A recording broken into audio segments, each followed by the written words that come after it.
Baik, Shalom Ibu dosen dan teman-teman semua.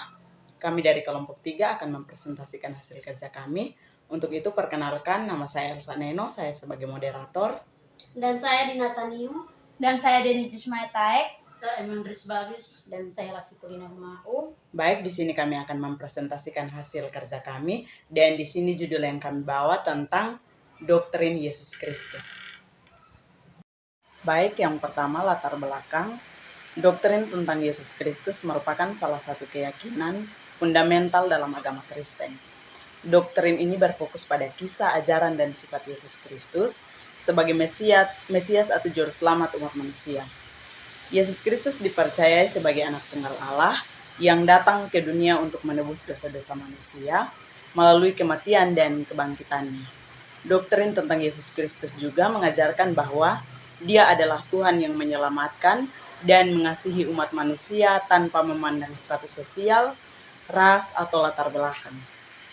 Dia dianggap sebagai teladan sempurna dalam hidup, kasih, dan pengampunan. Doktrin ini telah diajarkan dan dipahami oleh umat Kristen selama berabad-abad melalui kitab suci, khotbah, dan tradisi gereja.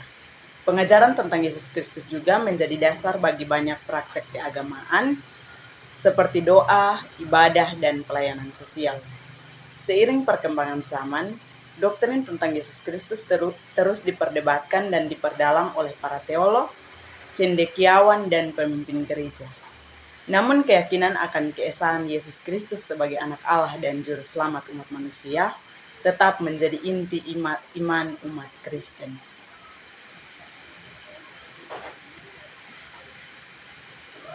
Baik, kita masuk pada pengertian.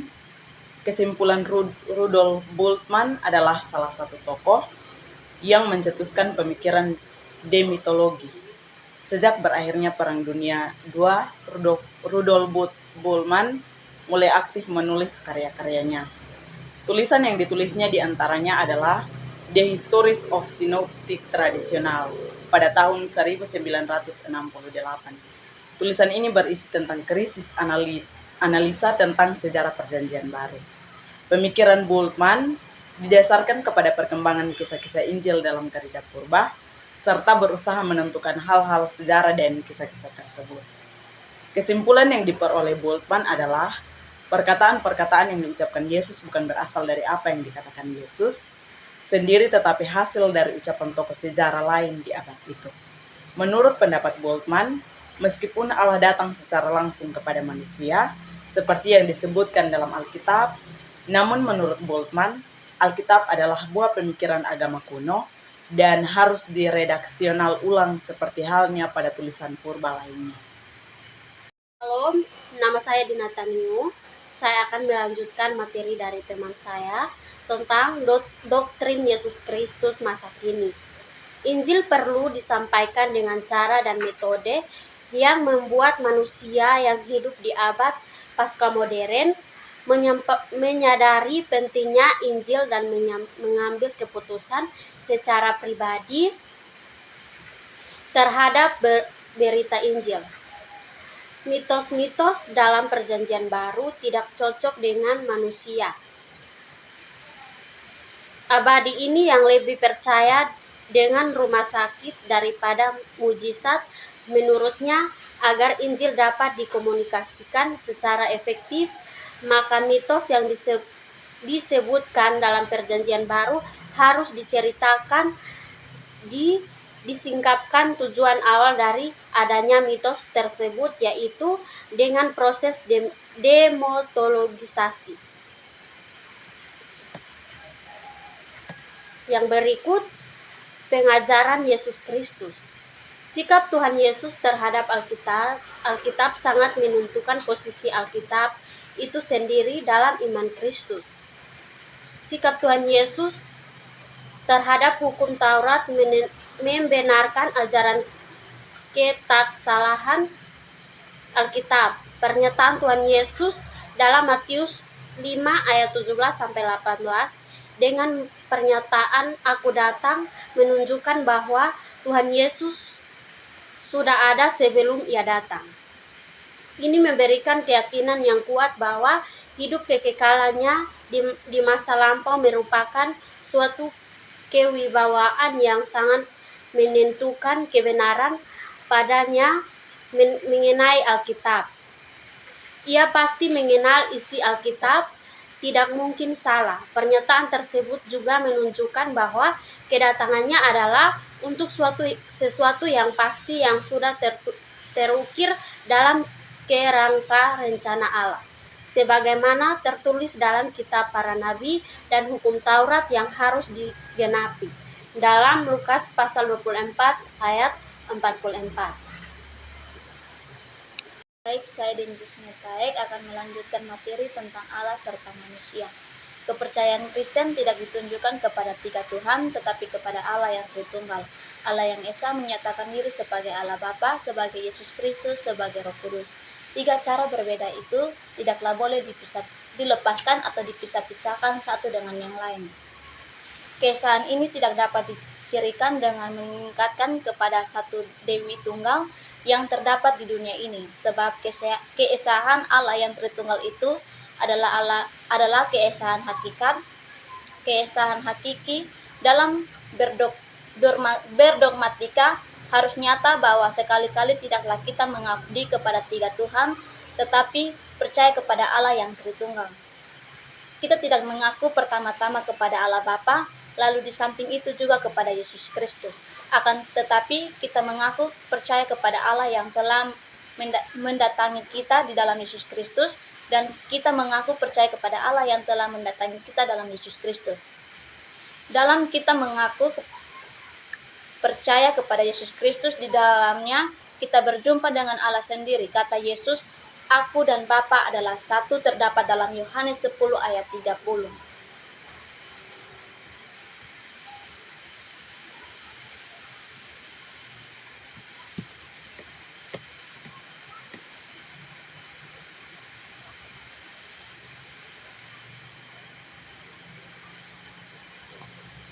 Yang berikut pengakuan yang timbul dari Perjanjian Baru. Perjanjian Baru memberi kesaksian baru bahwa Allah telah mendatangi manusia dalam kedatangan Yesus Kristus dan sebaliknya.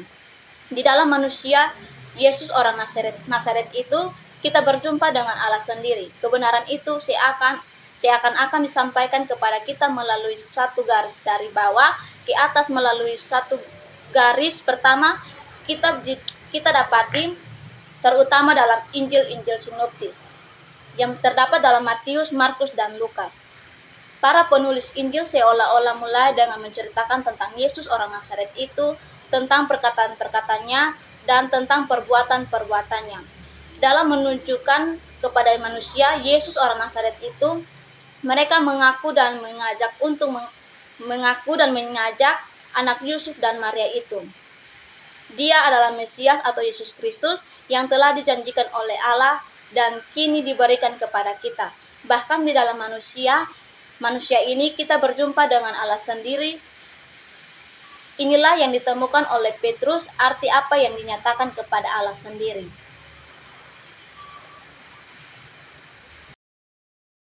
Baik, perkenalkan nama saya Emandris Babi. Saya akan melanjutkan materi dari sungguh-sungguh Allah dan serta sungguh-sungguh manusia. Rahasia mengenai pribadi dan pekerjaan Yesus Kristus hanyalah dapat kita rumuskan dengan ungkapan-ungkapan yang bersifat paradoks.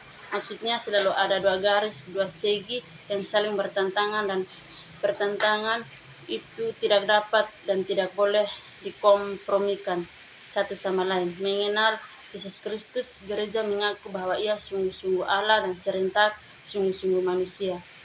Perumusan itu bersifat paradoks, artinya kedua bagian dari rumus itu saling bertentangan namun tidak boleh dileburkan satu sama lain. Yesus Kristus bukanlah seorang oknum yang derajat terletak setengah Tuhan. Manusia misalnya seperti insan kamil tetapi ia benar-benar Allah dan benar-benar dengan perkataan lain. Mengenai rahasia kita hanyalah dapat berbicara secara dialektik. Dalam lapangan dogmatika, kata dialektik itu kita pergunakan untuk menyatakan bahwa seolah-olah dua orang yang berbicara satu sama lain. Yang satu mengemukakan kebenaran yang pertama timbul juga di lapangan ilmu teologia minat besar terhadap penyelidikan historis.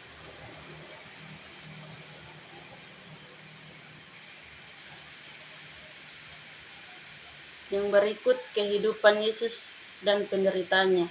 Minat ini diarahkan juga kepada manusia bernama Yesus. Banyak buku yang dikarang tentang kehidupan Yesus.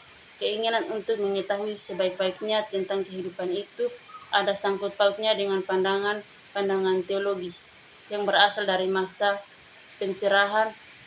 Banyak orang menganggap Yesus itu hanya sebagai seorang guru atau nabi, sebagai sahabat manusia, sebagai pembina satu moral yang berharga, sebagai teladan yang patut ditiru. Sudah barang tentu bahwa di dalam teologia semacam itu seluruh perhatian dicurahkan kepada kehidupan Yesus, kepada perkataan dan perbuatan-perbuatannya, kepada segala tingkah lakunya.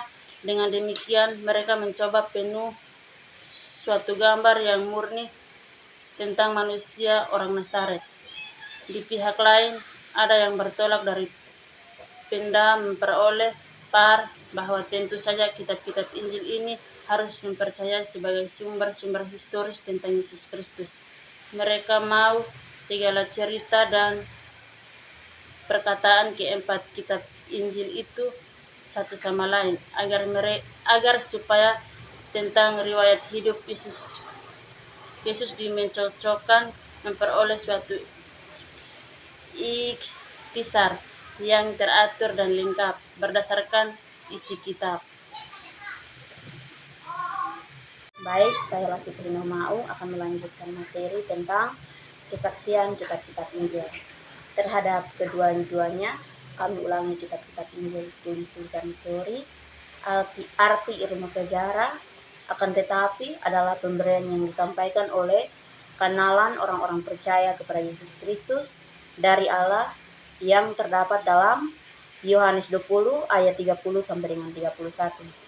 Kepercayaan itu tidaklah bergantung kepada hasil penyelidikan secara ilmu sejarah, akan tetapi dengan sungguh-sungguh. Tetapi sebagian itu diartikan oleh para peristiwa-peristiwa penulisan Perjanjian Baru, peristiwa-peristiwa Mets, para segenap isi kitab-kitab Injil, ialah kematian dan kebangkitan Kristus. Dari sudut inilah harus kita tinjau segenap kehidupan Yesus. Sesudah Yesus dibaptis, maka segeralah ia naik keluar dari air itu. Segera Roh Allah membawa Yesus ke padang belantara. Murid-muridnya dipanggilnya segera meninggalkan jalannya.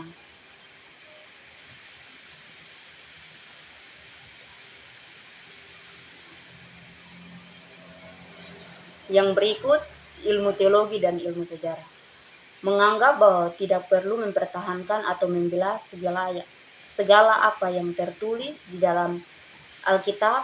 Terdapat kritik tertentu dari para ahli penyelidik, tetapi haruslah kita tambah sekalipun isi Perjanjian Baru boleh diselidiki secara ilmu sejarah, tetapi dengan demikian kita menilainya menurut norma-norma yang tidak sesuai dengan maksud dan tujuan para penulisnya, sebab mereka tidaklah hanya bermaksud mengarang suatu buku sejarah yang bersifat netral. Kitab-kitab Perjanjian Baru adalah kitab-kitab yang memberi kesaksian atau khotbah tentang Yesus Kristus. Para penulisnya sudah percaya kepada Kristus dan mau mengajak orang untuk percaya kepadanya. Dengan kata lain, di dalam Perjanjian Baru tidaklah dicatat fakta-fakta atau kenyataan-kenyataan sejarah yang sama saja sifatnya dengan isi sebuah buku pelajaran sejarah. Saya akan melanjutkan materi tentang salib. Menurut akal budi manusia, berita tentang salib itu adalah suatu kebodohan yang terdapat dalam kitab Korintus pasal 1 ayat 18 dan Korintus pasal 2 ayat 5. Aliran-aliran gnostik di zaman dahulu sudah mencoba menutupi bagian dengan hikmat manusia. Yesus Kristus telah disalibkan, ia telah mati, ia telah dikuburkan. Dan kematian Yesus itu tidak boleh diperlunak dengan kata yang muluk. kematiannya tidak boleh dilukiskan sebagai suatu wafat yang indah, meninggal dengan tenang. Turun ke dalam kerajaan maut, Luther juga pernah bertukar anggapan. Mula-mula pasal ini dikiaskan kepada perjuangan rohani yang dialami Yesus Kristus dalam penderitaan dan kematiannya. Dengan panji yang menyatakan kebangkitannya, Kristus turun ke dekat gerbang neraka, mendobrak gerbang itu dan bertempur dengan setan-setan, sehingga ada yang terlempar keluar melalui jendela-jendela, ada juga berjatuhan ke dalam sebuah lubang, lalu mengalahkan serta mengusir iblis. Istilah-istilah Alkitab dalam Perjanjian Lama, kita jumpai kata Ibrani, Sheol, yang artinya mula-mula. Kata itu mempunyai arti yang rada, netral, yaitu dunia bawah atau alam maut sebagai tempat tinggal semua orang yang sudah mati. Seterusnya di dalam Perjanjian Baru, masih terdapat kata abyssos. Dalam terjemahan Bode, biasanya tempat yang tiada terduga. Dalamnya, dalam terjemahan baru diterjemahkan dengan jurang maut.